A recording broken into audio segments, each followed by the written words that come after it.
In this video, I'm going to show you how to connect Bingx to TradingView.com. If you find this video helpful, please consider to like this video and subscribe to my channel. In saying that, let's just jump straight into the video. Okay, first step is to head on over to TradingView and sign into your account. Once you've signed into your account, go ahead and click on to Products, then Super Charts. Now, once Super Charts opens, scroll down and we got three tabs here. We've got Strategy Tester, Replay Trading, and Trading Panel.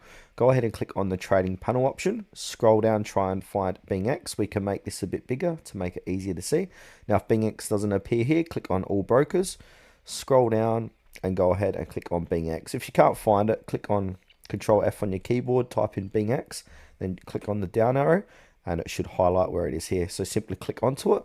Now we've got the option to connect. So we want to go ahead and click on connect. If you don't have an account, you can go ahead and click on open account. So once you hit connect, it's going to take you over to login.bing.x to go ahead and log into your account. Once you've done that, this integration supports USDT standard contract trading, and TradingView becomes your terminal, so you can place buy-sell orders directly on the TradingView chart. No need to switch to Bingx's website app. Everything is done inside of TradingView. You can see order management on charts, access to Bingx account data in TradingView, support of market types, execution and sync, trading tools upgrade, and all that stuff.